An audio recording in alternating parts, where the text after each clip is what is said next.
Alright guys, we are back again today with another video, and today's video is going to be on lesson 5 in your packet, which is using graphs and charts. There was accidentally an extra page in your packet, this one right here, lesson 16, writing to inform. This is just an extra page. So you do not need this page, that was an accident. So go ahead and mark that out. And the next lesson is using graphs and charts. Graphs and charts organize information into a form that is easy to read and to understand. It is important to know what the symbols mean, to understand the shapes and colors, and to read the titles.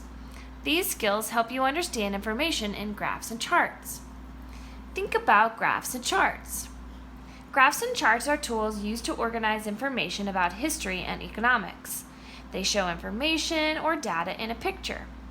Imagine that you wanted to know which 5 states recycle the most glass: plastic bottles, metal cans, paper, and cardboard. New Jersey recycles 56% of its recyclable materials. Wisconsin is next at 50%. Minnesota recycles 41%. Florida recycles 40%. Maine is the 5th state and recycles 35%. It is hard to remember all these percentages and organize them in your mind. Now look at the same data in a bar graph. So here we see the graph. You can quickly see which state recycles the most by looking at the height of the bars. To read a graph, follow these steps. Look at the whole graph and read the title. This tells you what the graph is about. If the graph has a legend or key, study it. It tells you what the symbols or colors stand for. Always read the labels in the graph. These tell you how the information is organized. Think about the topic. Use the information and think about graphs and charts to answer the question. What other types of information would be best shown in a graph or chart? List 2 examples. So we're supposed to give 2 examples of information that would be best displayed in a chart or a graph. So let's think about this. Have you ever been in class and your teacher has asked everybody in the class what their favorite color is, and you want to see which color is the most popular in your class and which is the least popular? If you do that, a good way to show it is on a chart or a graph, maybe even a bar graph like this. Most popular color. So let's say most popular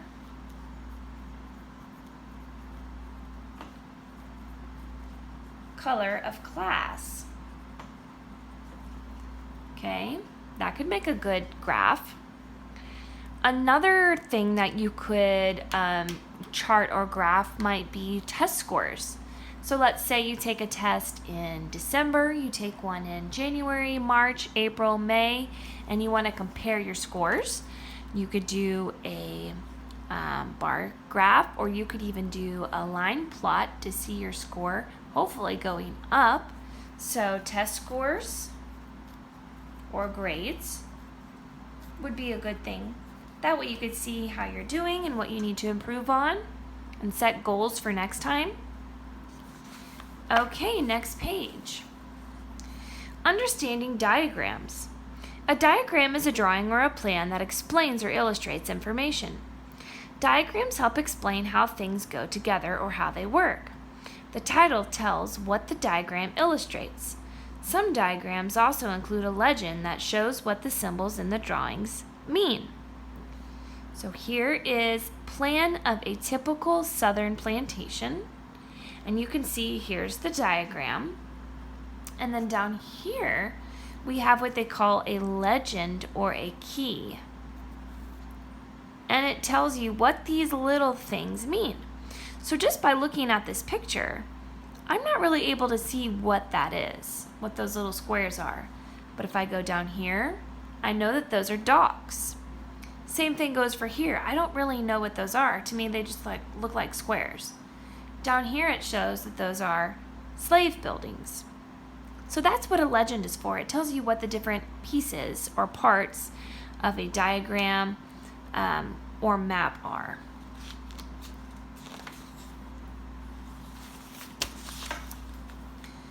Study the diagram and answer the questions. 1. Carefully study the diagram. Circle the letter of the statement that is the best conclusion about a southern plantation. A. The plantation was self-sufficient or able to take care of the people's needs without much help from others. Or B. The plantation needed goods and products such as clothing and food from people outside the plantation. Well, let's take a look.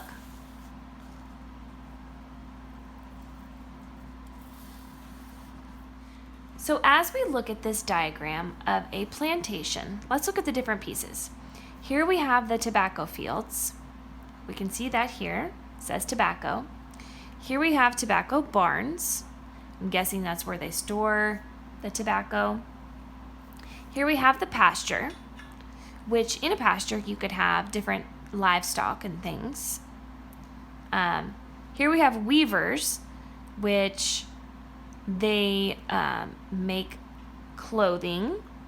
We have a storehouse, which is just a place to store all sorts of things. Gardens, which means if there's a garden, there's probably what? Food. We have a blacksmith. We have stables, which means you've got horses. We've got a cherry orchard, which means you have cherries. A smokehouse, which is for smoking different types of meats, like pigs, beef, things like that. A tannery, which is where they work with different leathers and things of that nature. And then a river, where you can get water, you can probably fish. So think about all the stuff they have here. They've got a person that, oh, and I forgot this, carpenter. Someone builds something. This person builds things. This person fuses things together. We've got horses. We've got cherry orchard, garden, clothing makers, a storehouse. We've got pastures for the livestock, tobacco. We've got a river. So this place seems like it's really kind of self-sufficient. So let's take a look at the choices. The plantation was self-sufficient or able to take care of the people's needs without much help from others. What kind of needs are they going to have? They're going to need food. They're going to need clothing. They're going to need to have stuff built. So all that stuff we talked about is included in that. So it looks like their needs are getting pretty well met without having to go to other people for everything. B, the plantation needed goods and products such as clothing and food from people outside the plantation. I don't think that's the case because as we saw, there was gardens and cherry orchards and weavers and all sorts of things. So I'm going to go with A. Number 2, what was a typical southern plantation's largest crop? Well, I really don't know that answer, but let's take a look at our diagram. What crop do you notice on this diagram that stands out and takes up the most room? The crop is tobacco. It takes up almost a fourth of this diagram. So I can infer, even though I don't know for sure, just based on this diagram, I can infer that the answer to that is tobacco.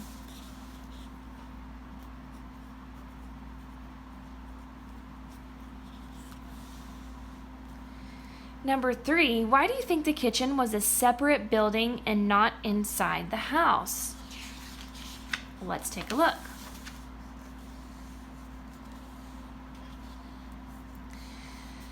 Why do you think the kitchen was a separate building and not inside the house?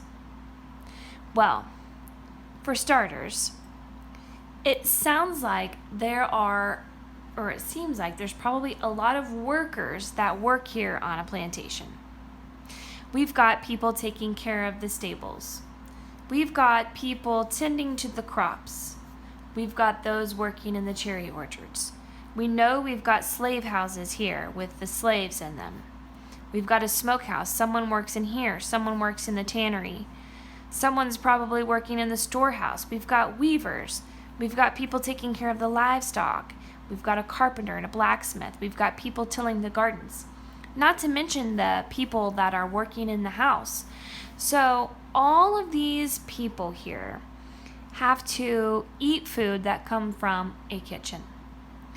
Now, that's probably going to take a lot of time and take several people preparing that much food for all those people. That's why I'm going to guess that it's in a separate place. Also, you have to remember that people that are working these are slaves. And I don't know if the people in the mansion wanted the slaves eating in the same place that they ate. It's awful, I know, but that's how it was back then. And so I'm assuming with those things combined, that's why they had a separate kitchen. So why do you think the kitchen was a separate building and not inside the house? First of all, there are a lot of people to feed.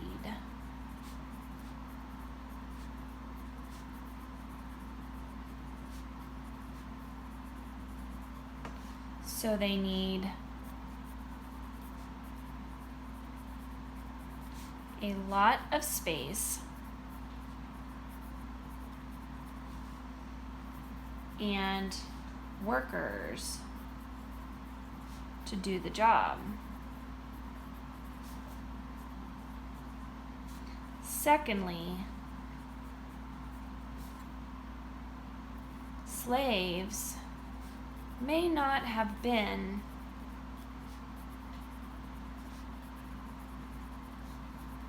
allowed inside the house. Now these are not, I have a little bit of background knowledge about this, and I'm sure you do too, but these are not things that I just know a ton about. But just from looking at the diagram, I could kind of put 2 and 2 together and make an inference that that might be why. I could be wrong, but that's what I do is I use my clues and I use my brain and my background knowledge to try to think, okay, why would they have a separate kitchen? And that's called an inference. Number 4, look at the legend. Describe the symbol used to represent pastures. So we're looking for the symbol that they're using to represent pastures. And it looks here, you can see that its marks going upward like this. It looks like grass. So if I were to describe the symbol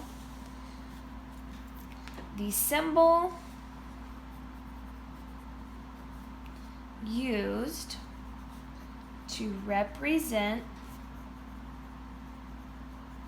pastures looks like grass. That's how I would describe it. All right, next we have understand bar graphs. A bar graph uses columns to show information. It has 2 labels. One label is next to a scale of numbers that tell you how much or how many. See the vertical axis on the graph? That's this right here. The other label along the bottom tells you the subject of the graph. See the horizontal axis of the graph. Bar graphs can be vertical, top to bottom like the one on the right, or they can be horizontal, left to right. Study the bar graph and answer these questions. It is important to read the labels on a graph so that you understand what the numbers and percentages mean. What does the vertical axis tell you? Well, let's take a look here. We've got to study the graph for just a moment. This says U.S. population profile 2000. And then it says percent of population. We have 0 by tens all the way to 80. And then down here on the horizontal axis it says racial and ethnic makeup, and we have white, African American, Hispanic, Asian or Pacific Islander, American Indian, Eskimo, Aleut. So what does the vertical axis tell you? Okay, the vertical axis tells us the percent of population that is each type of racial and ethnic group. So since we don't have that much room, I'm just going to put percent of population.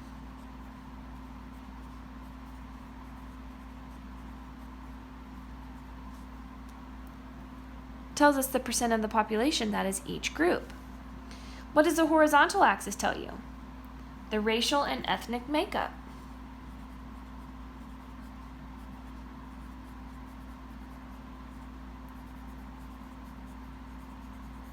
So this is telling us each group in America and how much, this side is telling us how much each group, how much of a percentage each group takes up of the U.S. population. Is more of the population of the United States made up of Asian Pacific Islanders or African Americans? Well, let's take a look. Here's Asian Pacific Islanders. That's 3%. Here's African American. That's 12%. Is more of the population of the United States made up of Asian Pacific Islanders or African Americans? Which one is bigger percent-wise? 12% or 3%? 12%. So it has to be the African Americans.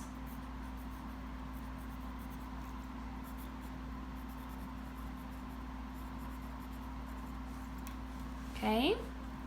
Number 3. Based on the graph, circle the letter of the statement below that is true about the makeup of the population of the United States. American Indian, Eskimo, Aleut make up more of the population of the United States than Hispanics. So it's saying this makes up more of the population than Hispanics. 1% or 12%. Is that statement true? No, it's not. Let's check this one just to make sure. Whites make up more of the population of the United States than Asian Pacific Islanders. Whites, Asian Pacific Islanders. Do whites make up more of the population? Yes, by quite a bit. So that statement is true.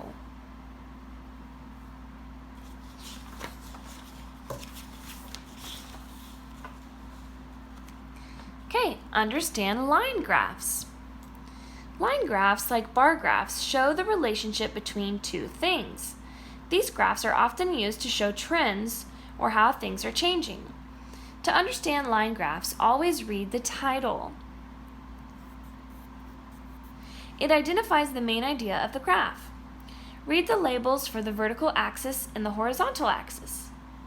Vertical axis, horizontal axis. In this graph, the vertical axis tells you the percentage of workers in farm occupations. The horizontal axis along the bottom tells you the years covered in the graph. Notice that the data was collected every 40 years. For example, there are 40 years between 1820 and 1860. So, we have this title of this graph is called Decline in Farm Workers. This side is telling us the percent of U.S. workers that work farm jobs. Okay? In 1820, so this is the year down here. That's what the horizontal axis is telling us. In 1820,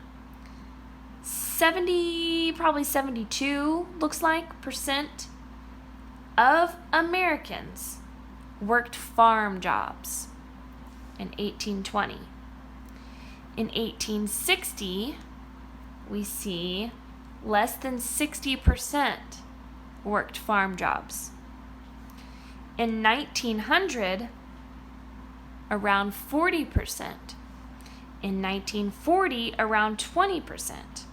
In 1980, we're going down to, 2 or 3% maybe? And that was 1980. So that's been a while. What time period does the graph cover? Well, we start at 1820 and we end at 1980. So I'm going to put 1820 to 1980. Those are the years that it covers. It doesn't go after 1980, so this graph has not been updated for a while. In 1900, about what percent of the population worked in farm-related jobs? 1900 is what it's asking us. So let's find the year 1900. Go up to the dot. It's right below 40%. So I want to say it's about 38% if I had to guess. And I'm going to put about just to show that it's a kind of a guesstimate. About 38%.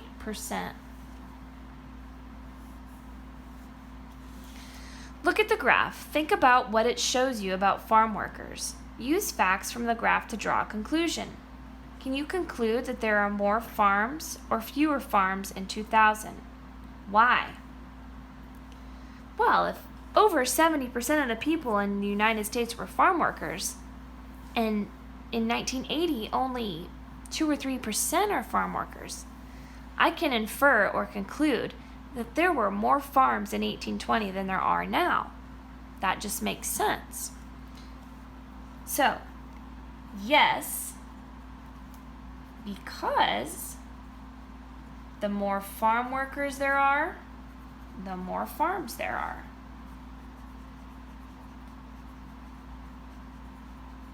The more farm workers, the more farms. It only makes sense. The more farm workers, the more farms. Okay. Understand tables. Tables or charts list information usually in columns. Tables organize many facts into a small amount of space. You can find tables and charts in your social studies, math, and science textbooks. One example of a table is in the front of this book, the table of contents. This table identifies the parts of the book. Tables of contents also help you find page numbers quickly. Look at the table below. It shows you how the population of cities grew over time. How the cities grew. Before 1870, most people lived on farms. But as the United States grew and opened more factories in the cities, many people moved from the farms to the cities. Immigrants to the United States also moved to cities to find work in these factories. This table shows you the population growth of cities. To quickly see that growth, turn the table into a bar graph. The first column or bar is done for you. Okay, so we're going to have to turn this table here into a graph, and they've already done the first one for us. So as we can see, the table tells us how the cities grew, it tells us the year, and it tells us the percent of U.S. population living in cities. So the first thing we should do is we should go ahead and title and label our bar graph. So the title is going to be How the Cities Grew.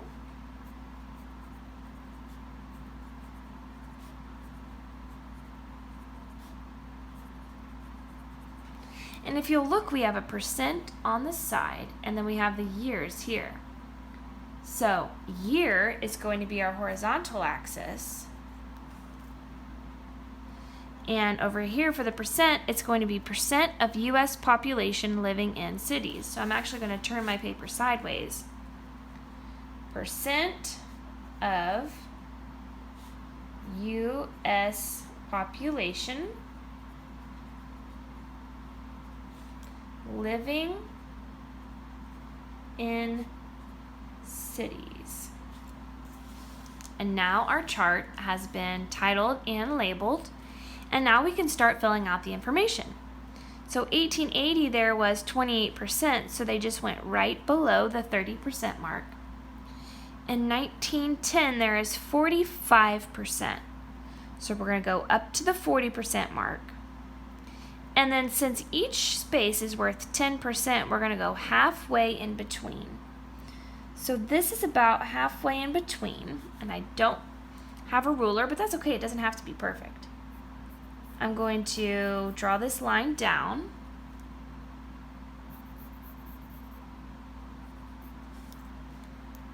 And then I'm going to shade. And again, it does not have to be perfect.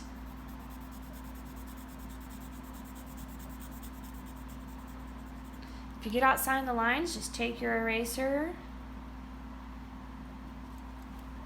and clean it up. And there we go. So 1910 was 45%. 1940 was 56%. So we're going to go up to the 50. And then, again, just instead of halfway, we're just going to go a little higher than halfway since it's 56 and not 55. We're going to draw it down and shade it in.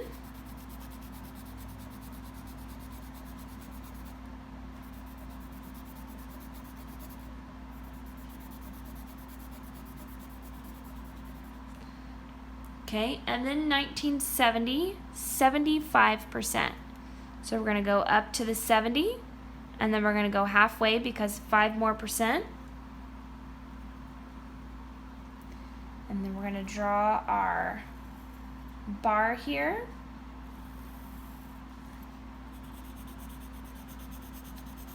And then shade it in.